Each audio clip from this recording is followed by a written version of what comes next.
please take it away. Thank you.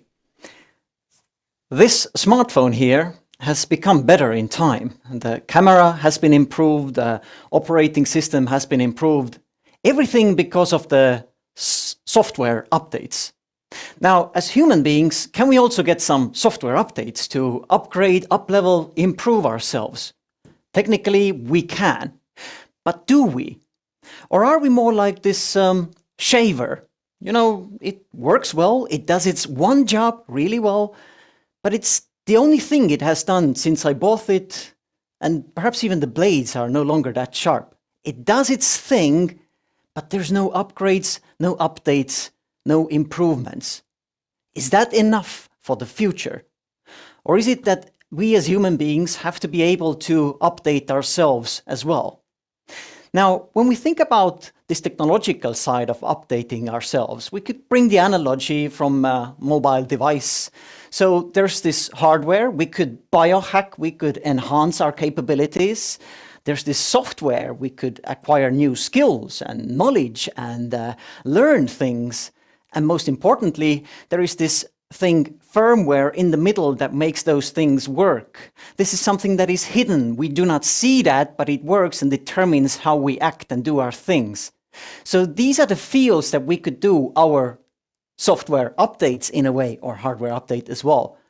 But what should we update? What are the things that we need in the future? What are the updates that we as a human being should make to become future-proof? You know, whatever happens in the future, to be certain that I will be able to succeed. So I went out there and I was reading what Gallup is writing, what Gartner, IBM, what PricewaterhouseCoopers and Harvard and Berkeley. And to be honest, I came back even more confused than I was before. Why? Because no one knows what the future will be like. They have scenarios, like different visions of how it may end up. But imagine as a leader, if you will go in front of your people and start blasting all these different scenarios, they would be confused. They want to know what it is that we want to aim for. So instead, I went to consult a future me. So I traveled to the future, as I usually do when I kind of lose the direction, and imagine myself when I'm 80 years old. By the way, if that's me 80 years old, then I probably won't need a shaver, or I probably have lost it. Anyways, so a letter from the future, from an 80-year-old version of me. And I asked there a couple of questions. I asked, what is this 80-year-old version of me proud of? What is it that I have changed in my life? And what is the legacy that I have kind of left behind?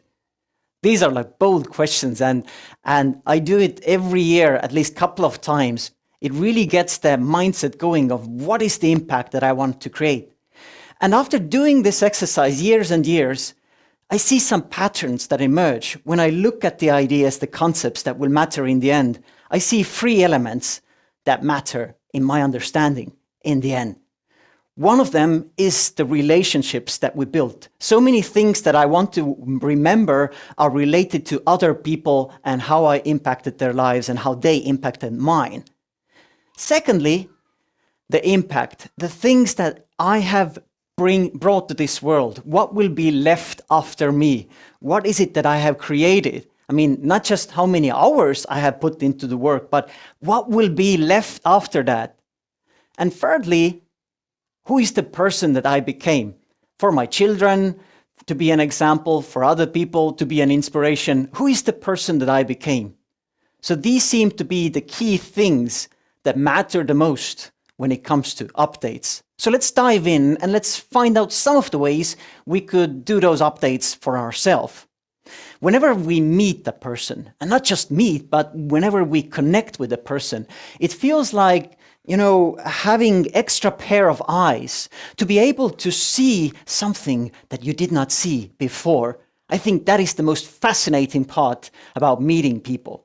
But what makes those conversations, those connections really matter? What happens when we really connect, or what makes us really connect?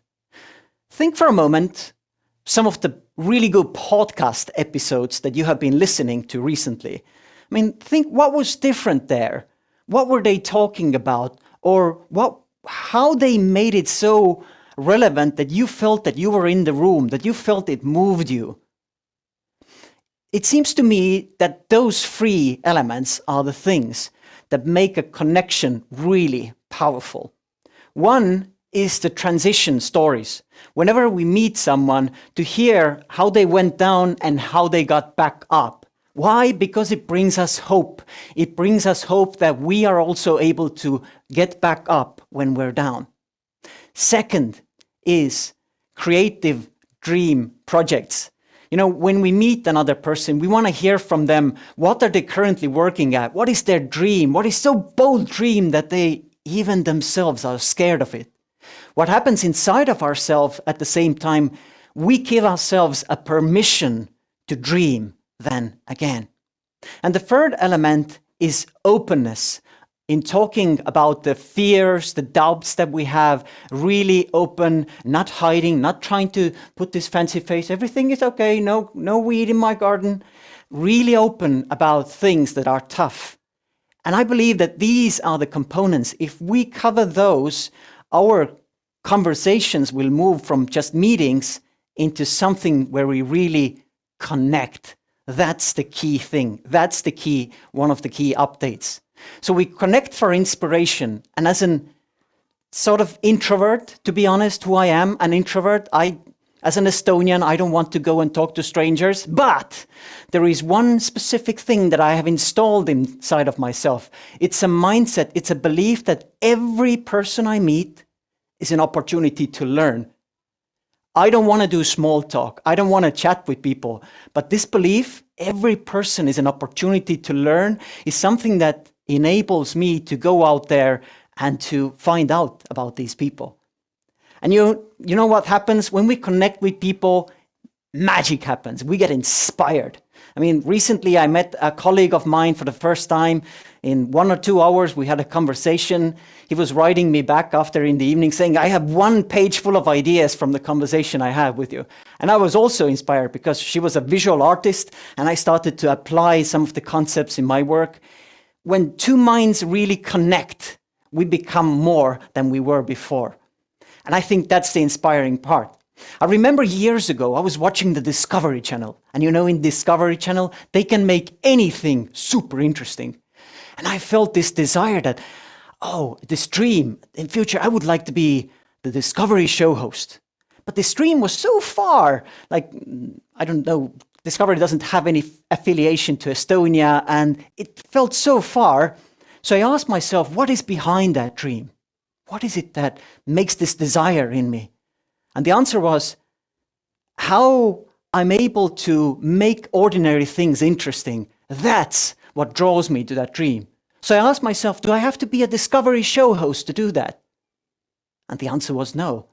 So I started my own show. I gathered a group of volunteers as a video crew. We went out there and it was called Inspiring People, like regular, ordinary people. And we made video stories about them, what makes them inspiring for others. So you create, you connect. But when it comes to those creative projects and ideas, and there's always a lot of dreams that we might have, but as it was with the Discovery Channel thing, sometimes they seem a bit distant. And I feel I'm stuck. There's 3 questions that help me to get unstuck, which is, what if? Which is, in which ways can we, and who can help us too? These are like powerful key questions, especially if you're by yourself and stuck. Using those will, for me, what it does, it enables me to get the imagination going again, instead of thinking about the limitations. So the key here is the second update that we need is creativity. And what fuels creativity is purpose, is problems, and the gifts that we have. So that's where the magic happens. If, for example, this weekend, what is important for me, for my children to have a decent planet to live on. But I'm not sure if I can go and save the planet. But then again, on the weekend, I'm meeting teams who are making these new green startups. And my gift is to teach people to communicate better. This is where the sweet spot is. So as a leader, I think our main role is to show how the purpose that we have is connected to the people that we have solving those problems.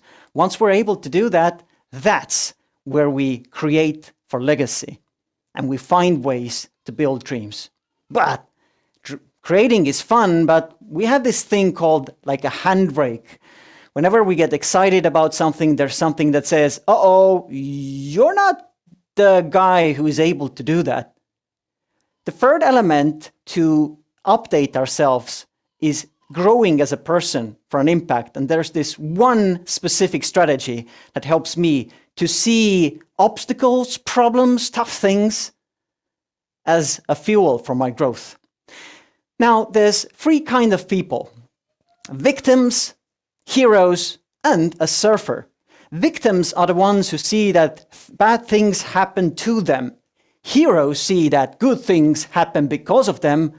And surfers see that, well, there's got to be something good in that for me. I mean, let's think about the COVID, for example. There were moments I felt I was chained down at home with two little kids because they closed the kindergarten, and looking out from the window, waiting, when will it be over so I could get back on the stage?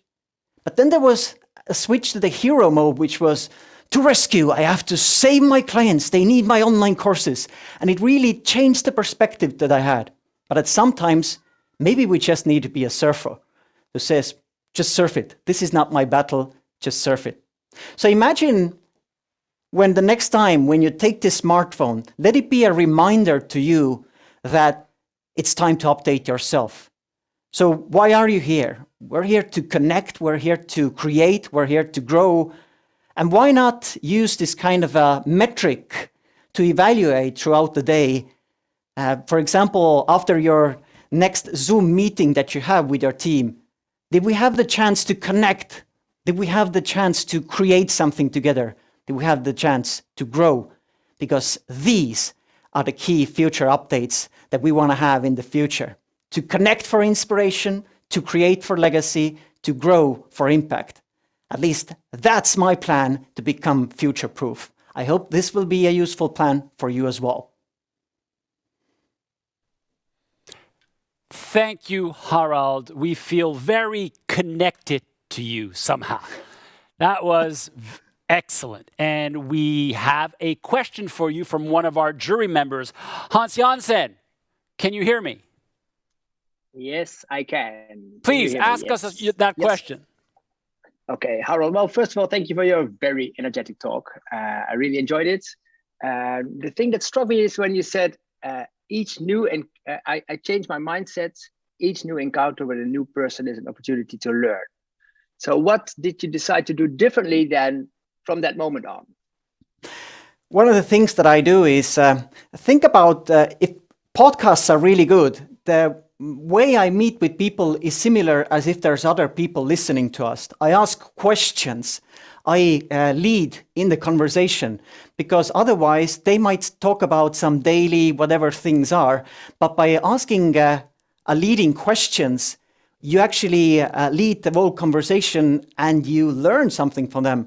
And it's really exciting for me to learn from people who are from different fields.